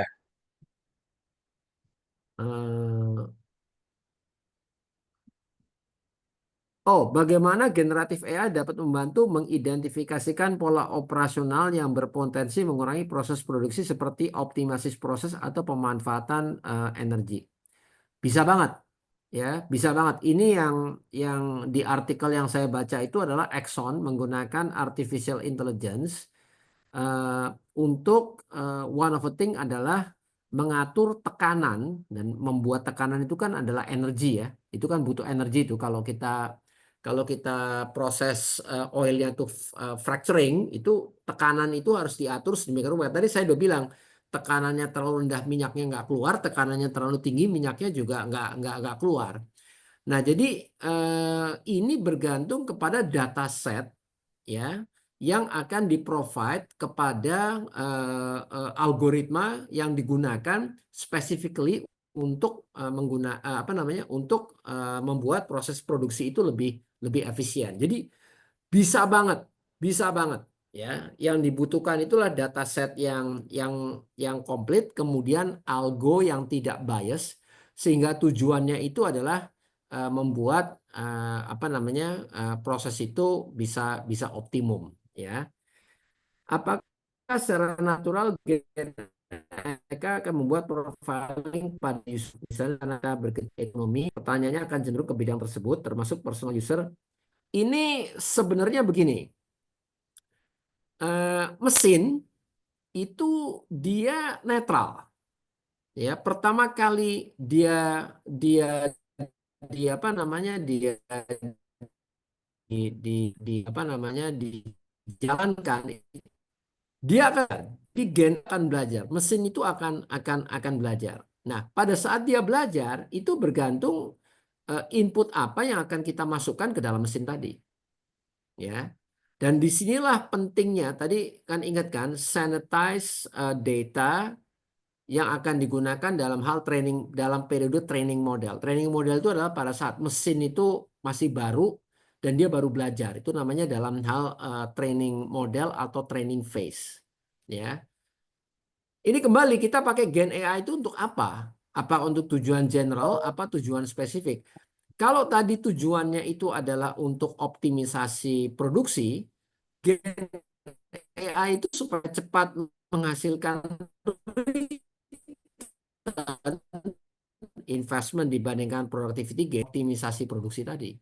Ya, kalau Gen AI itu tadi tujuannya adalah untuk menghasilkan economic forecasting, misalnya ya jangan dikasih masukan yang nggak ada hubungannya dengan economic forecasting. Jadi apakah dia mampu membuat profiling pada usernya itu bergantung kepada dataset yang akan kita masukkan. Nah, kalau Chat GPT itu memang didesain untuk general dia. Ya. Jadi begitu ada pertanyaan yang bersangkut paut dengan ekonomi, dia bukan profiling kita sebagai user yang ekonomi, kecuali Anda menggunakan Chat GPT itu setiap saat itu bertanya mengenai ekonomi terus. Ya.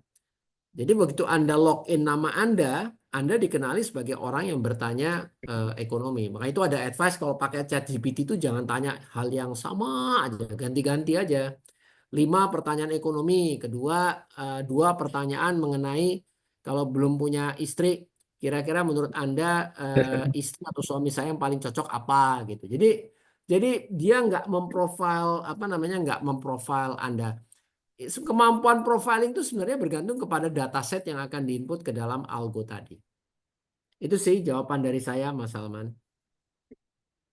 Ya, jadi poin penting tuh yang dari Bang Ijal tadi, sebenarnya Gen AI itu netral ya, karena dia teknologi ya.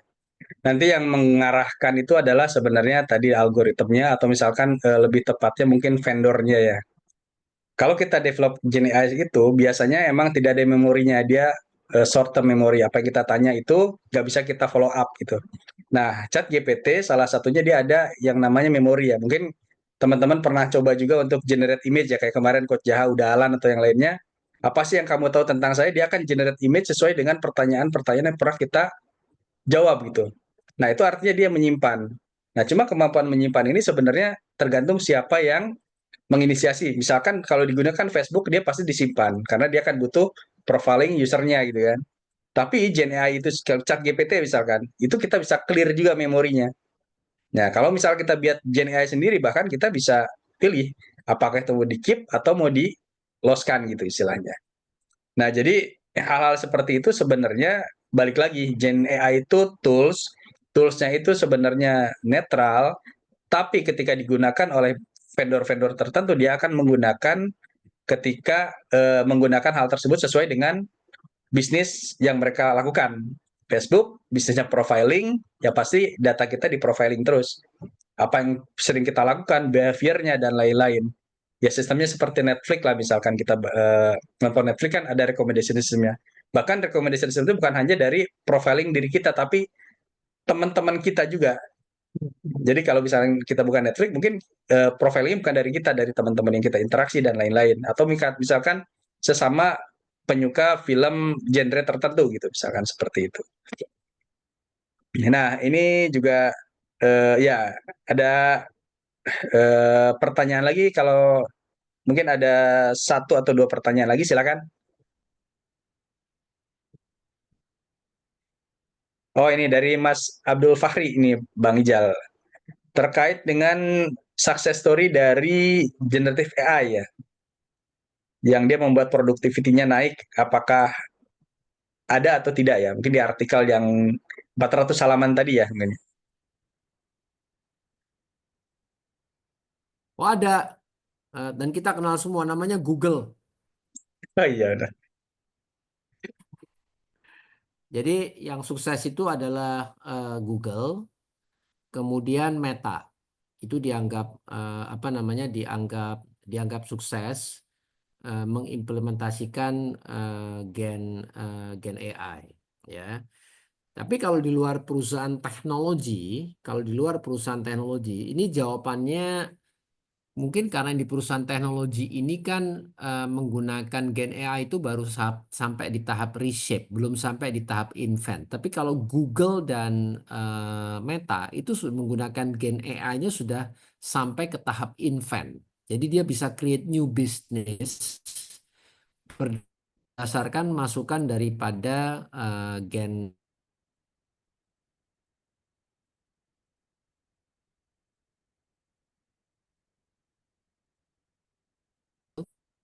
Terus terang, Mas Abdul. Ya, kalau selain tech company mungkin tadi ya, contohnya Exxon tadi ya Pak Bang Ijal ya, dan yang perusahaan oil and gas tadi ya mungkin ya. Exxon itu baru sampai tahap reshape, Oh, ya. reshape. Ya, ya, ya. Ya, baru saya sampai tahap reshape. Apakah dia akan menggunakan Gen AI untuk invent new business? Memang dia invent new business, seperti misalnya carbon storage, tapi carbon storage itu inisiatifnya bukan dari Gen AI. Ya, jadi oil and gas company itu kan sekarang berlomba-lomba ke renewable kan. Nah, tapi itu bukan AI itu. Itu manual itu. Dia invent new business tapi manual. Tapi kalau kayak Hmm. Google, lihat deh line of produknya deh, ya kan? Itu line produknya itu ya dari gen AI gitu.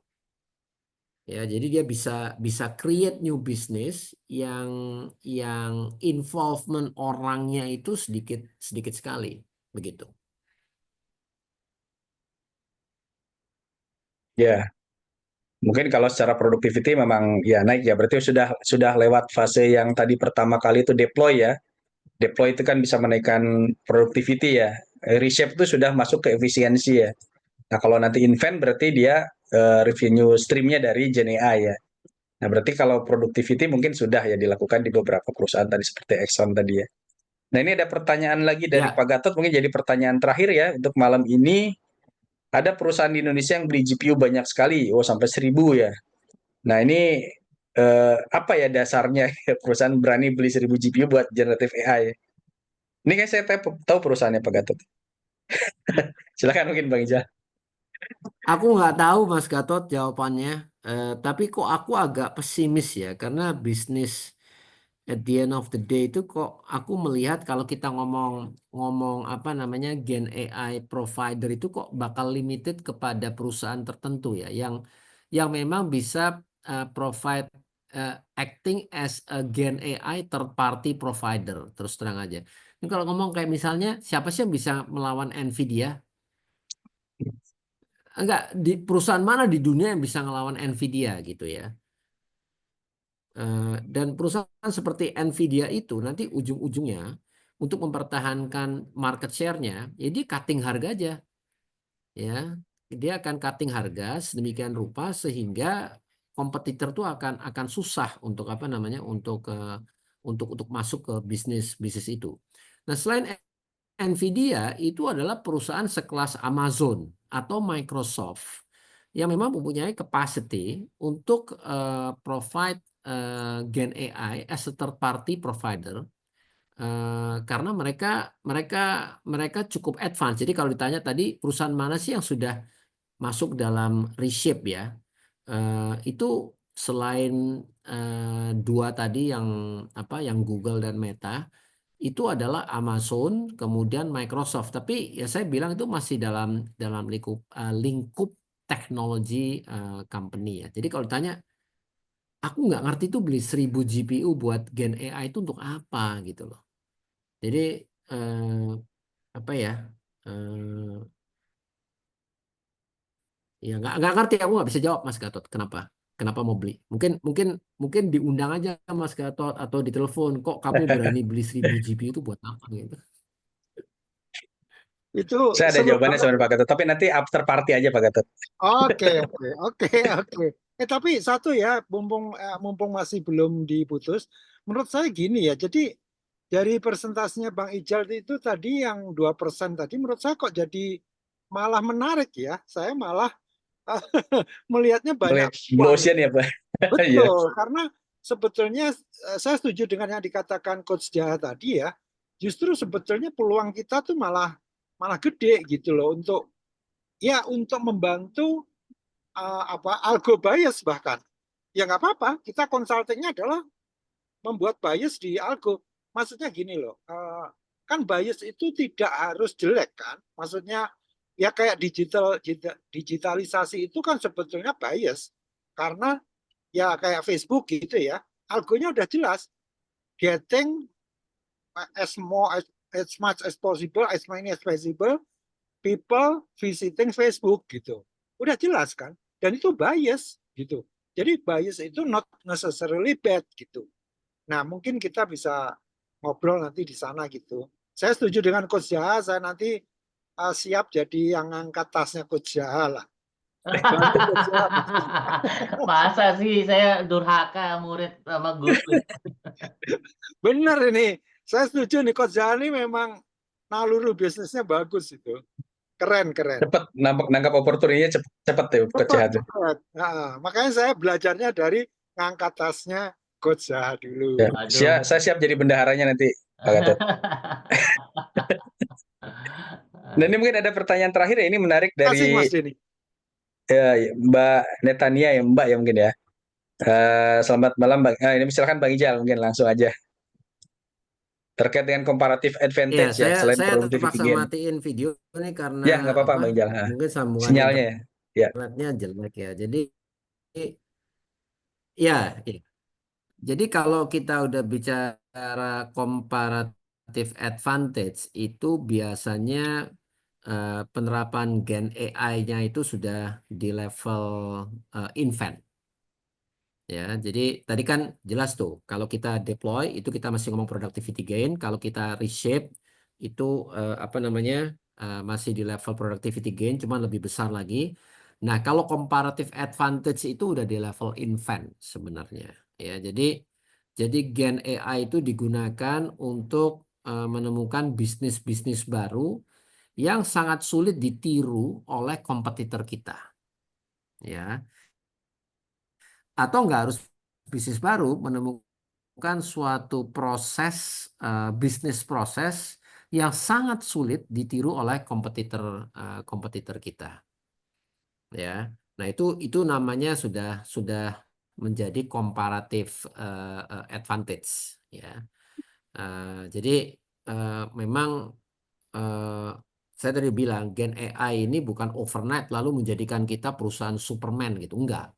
Ya, the first thing Gen AI itu adalah otomatisasi. Kalau otomatisasi itu ada productivity gain, tapi itu masih dalam level deploy. Kalau sudah menjadi comparative advantage, that takes years ya. Bergantung tadi yang 3P-nya tadi, priority, people dan policies-nya gimana. Itu sih. Ya, jadi sampai creating new business model mungkin ya dari Gen AI ya. Ini mirip-mirip dengan digital transformation tadi ya. Oke, mungkin ini sudah jam 9:30. Ini Pak Rinaldi tidak bisa join, mohon maaf karena sedang di perjalanan, sinyalnya tidak bagus. Mungkin langsung aja closing statement-nya dari Bang Ijal ya, terkait dengan apa yang kita bahas malam ini, sebelum nanti kita tutup dengan foto bersama. Silakan Bang Ijal, mungkin ada closing statement. Jadi mengadopsi Gen AI itu bukan untuk gaya-gayaan lah ya. kita harus tahu kenapa kita mau mengadopsi Gen AI. Harus jelas, punya maksud dan tujuan yang jelas. Kenapa kita mengadopsi Gen AI bukan untuk FOMO. Dan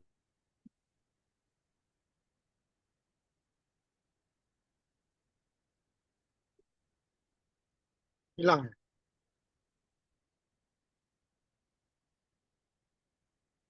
Bang Hilang ya Ijal berarti. hilang.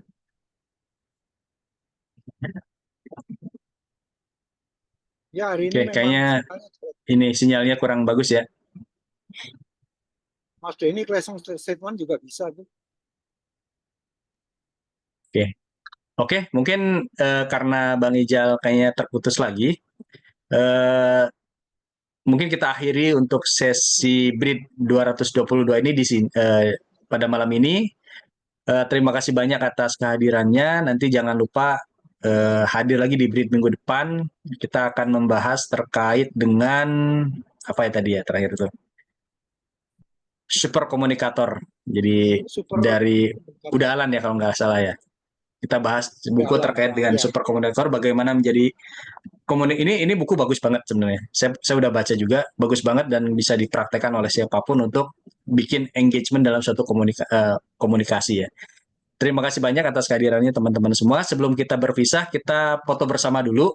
Silakan bagi teman-teman yang bisa open cam, dibuka kameranya, kita foto bareng-bareng. Ini ada 2 halaman ya hari ini. Berarti Mas Denny bisa jadi guest-nya minggu depan. Minggu depan, Lebih baik yang minggu depan jago kan Uda Alan tuh. komunikasi. Minggu depan Saya yang Uda nanya Alan nanti. tuh. Ada ininya, ada hadiah kalau nanya paling banyak Nah, dari iya. oleh dari Irak. Oke, mungkin ya itu udah baru masuk ya. Baru disebut langsung summon ya. Oke, kita foto bersama. Mungkin kita ketawa. Oke, ini baru halaman pertama. Coba dipertahankan gayanya sampai halaman kedua. Sebentar, saya share dulu biar tidak hilang. Oke, untuk halaman kedua kita foto lagi. Ketawa. Oke. Terima kasih banyak. Wah, ini. Terima kasih banyak. Nah, silakan mungkin kalau mau ada diskusi lebih lanjut, biasanya kita ada after party, till drop ya istilahnya. Bagi yang berkenan saja silakan. Ini sudah tidak di-record ke